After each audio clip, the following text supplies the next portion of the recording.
1400 বছর আগে যখন কুরআন নাজিল হয় তখন মানুষ ভাবত পৃথিবীতে শুধু মানুষ আর জীবজন্তুর মাঝেই জোড়া বা নারী পুরুষের বিষয়টি সীমাবদ্ধ। এমনকি মাত্র 100 বছর আগেও বিজ্ঞানীরা মানুষ আর পশু পাখি ছাড়া অন্য সৃষ্টির লিঙ্গ বৈচিত্র্য সম্পর্কে জানতেন না। কিন্তু সবাইকে অবাক করে দিয়ে কুরআন ঘোষণা করেছে পবিত্র ও মহান সে সত্তা যিনি জোড়া সৃষ্টি করেছেন প্রত্যেকটির, যা উৎপন্ন করে জমিন তাদের নিজেদের ভেতর থেকে এবং এমন সৃষ্টি থেকেও যা তারা জানে না। আয়াতে ব্যবহৃত আজওয়াজ শব্দটি জাওজুনের বহু বচন, যার অর্থ জোড়া বা সঙ্গী।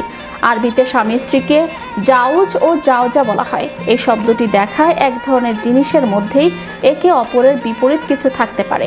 আয়াতে জোড়ায় সৃষ্টির বিষয়টি বোঝাতে মহান আল্লাহ 3টি ক্ষেত্র তুলে ধরেছেন: মাটির উৎপন্ন উদ্ভিদ, স্বয়ং মানুষ এবং এমন কিছু যা তারা জানে না।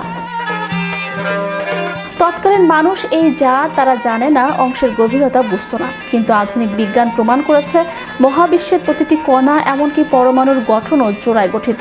পরমাণুর ক্ষুদ্রতম কণাগুলো জোড়ায় সৃষ্টি, যেমন প্রোটনের বিপরীতে অ্যান্টিপ্রোটন, ইলেকট্রনের বিপরীতে পজিট্রন এবং নিউট্রনের বিপরীতে রয়েছে অ্যান্টি নিউট্রন।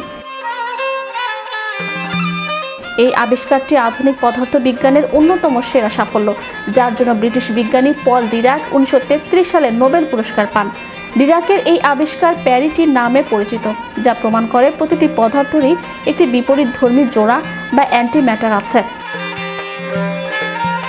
কোয়ান্টাম ফিজিক্স ও আনসার্টেনিটি প্রিন্সিপাল অনুযায়ী এই জোড়াগুলোর অস্তিত্ব ও অনস্তিত্ব সর্বত্র ঘটছে।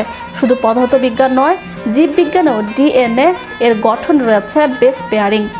এবং ফিজিক্স আর বায়োলজির এই সমস্ত আবিষ্কারই হলো কুরআনের সেই আয়াতের আধুনিক বৈজ্ঞানিক প্রমাণ, যার তথ্য দেওয়া হয়েছিল প্রায় 1500 বছর আগে।